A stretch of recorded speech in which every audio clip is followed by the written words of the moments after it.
Sa buhay, hindi natin kailangang pasanin ang mga problemang mag-isa. Kailangan natin ng kasama, si Jesus, upang matuto tayo sa Kanya sa mga pasanin sa buhay.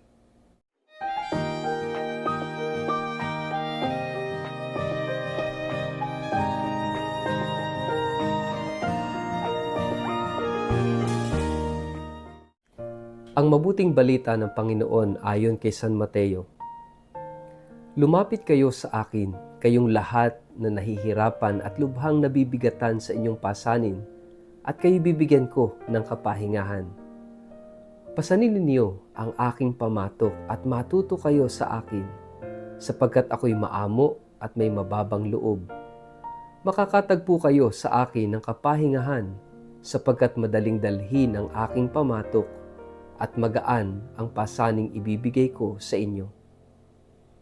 Ang mabuting balita ng Panginoon. Word of the day, hear what God has to say. Mapagpalang araw po sa inyong lahat. Kumusta po kayo? Ang ating pong word of the day ay yokemate.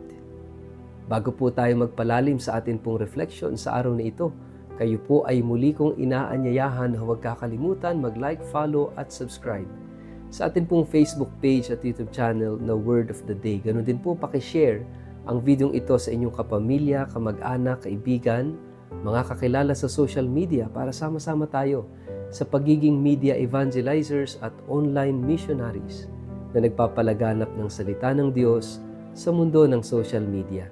At kung kayo po ay nakikinig ng Word of the Day sa pamamagitan ng Radio Maria, mapagpalang pakikinig po sa inyong lahat. Mga kapatid, ikaw ba minsan ay napapagod na sa buhay?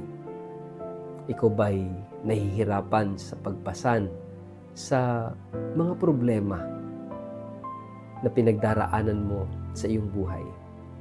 Pakinggan mong mabuti ang mensaheng ito ng ating Panginoon. Kung ikaw ay napapagod at napapagal, ano ang dapat gawin? Sabi ng Panginoon, lumapit tayo sa Kanya at pasanin natin ang pamatok na ibibigay niya sa atin. Sapagkat yung Kanyang pamatok, sabi niya, ay magaan.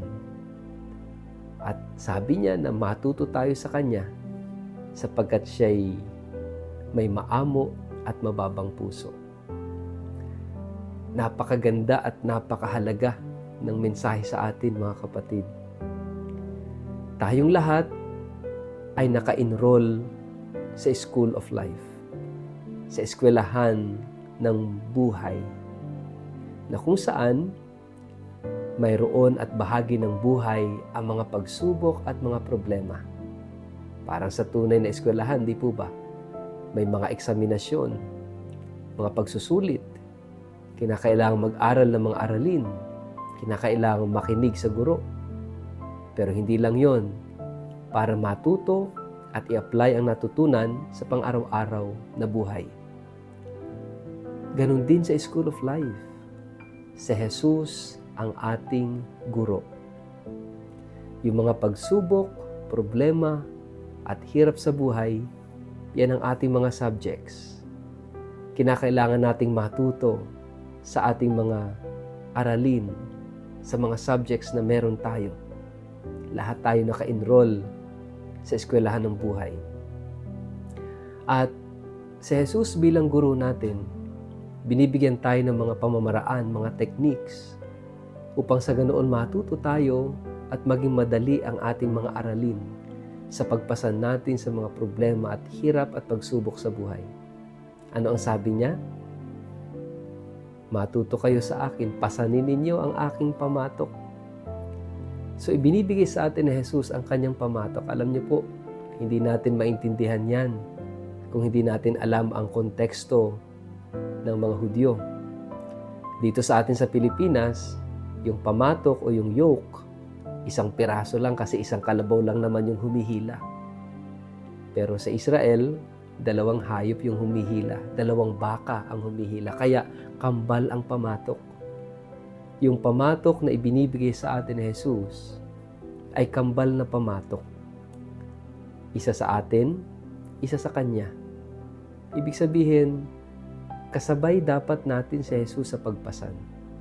Hindi natin kinakailangang pasanin mag-isa sapagkat hindi natin kakayanin. Mga kapatid, kasama si Jesus sa pagpasan. Kakaibang guro itong si Jesus. Hindi kanya iiwanan. Hindi kanya pababayaan. Sasamahan kanya sa pagbuhat, sa pagpasan ng pamatok. Kaya nga iniaalay ni Jesus yung kanyang pamatok. Sinasabi niya, hindi mo kailangan mag-isa. And you will never be alone kasi nandito ako, sasamahan kita. Kaya nga mga kapatid, napakahalaga, no? Yung literal na pamatok.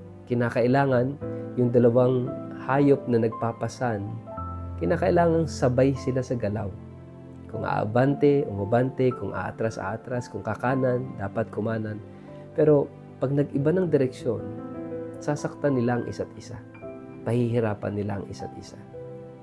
Kaya nga, napakahalaga mga kapatid, no? Kay Jesus, gamit ang kanyang pamatok, dapat sabay tayo sa kanyang galaw. Siya, na guro natin, sasabay tayo sa galaw ni Jesus.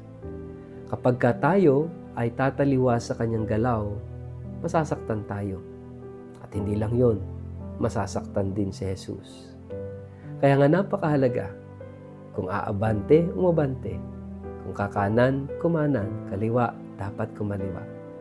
Sasabay tayo sa galaw ni Jesus. Ibig sabihin, kung ano yung nais ni Jesus, kung ano yung galaw ni Jesus, kung ano yung gusto ni Jesus, susunod tayo sa Kanya. At kapag sumunod tayo sa Kanya, magiging magaan ang lahat. Magiging maayos ang lahat. Matututo tayo at malalaman natin na ang mga pagsubok, hirap sa buhay ay mga pagkakataon upang tayo ay matuto, upang tayo ay lumago, upang tayo ay mapalapit kay Jesus.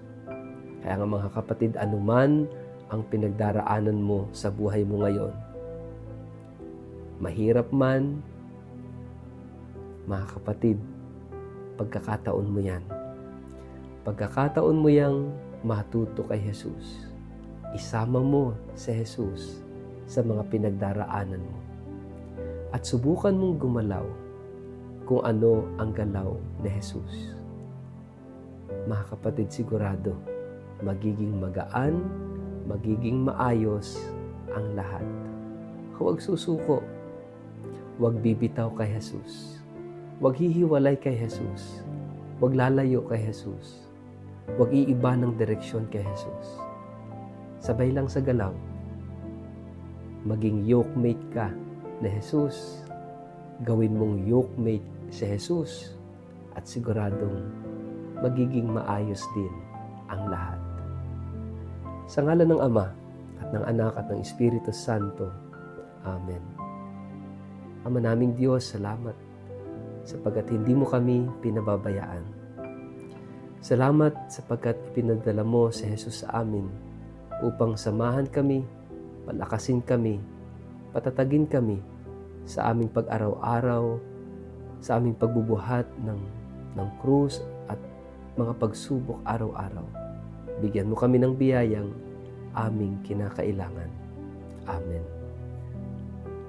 Pagpalain po kayo at ingatan ng makapangyarihang Diyos, Ama at Anak at Espiritu Santo. Amen.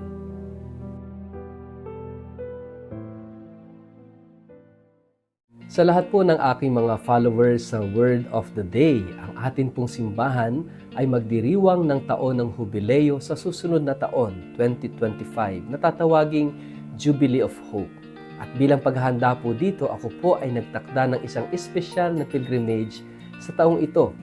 Maliban sa pagbisita sa mga kilalang syudad sa Europa tulad ng Paris at Lyon sa bansang France, sa Rome, Milan, sa Venice, sa Florence, Pisa at Assisi sa bansang Italia, ang pilgrimage na ito ay may natatanging katangian. Bibisitahin po natin ang ilang mga Marian shrines tulad ng Our Lady of Miraculous Medal at ang Our Lady of La Salette sa France. Gayon din, ang Holy Face of Jesus of Manopello at ang Eucharistic Miracle sa Lanciano, Italy ay atin ring mabibisita. Hindi lang po iyon, magkakaroon din po tayo ng pagkakataong makita ang mga incorrupt bodies ng mga santo tulad ni na Saint Padre Pio, Saint Catherine Labouré, Saint Vincent de Paul, Saint Bernadette Soubirous, Saint John Vianney, Saint John Bosco, Saint Clare of Assisi, Saint Lucy, at marami pang iba. Magkakaroon din tayo ng pagkakataong mabisita ang 4 na basilika sa Roma at ang ilang mga historical at itinuturing na wonders of the world tulad ng Eiffel Tower, Leaning Tower of Pisa, ang Colosseum at marami pang iba. Kung kayo po ay interesadong makasama ako sa espesyal na pilgrimage na ito, maaari po kayong tumawag o mag-text o mag-email sa mga sumusunod na contact details na nakikita nyo sa screen. First come, first serve basis lamang po ito.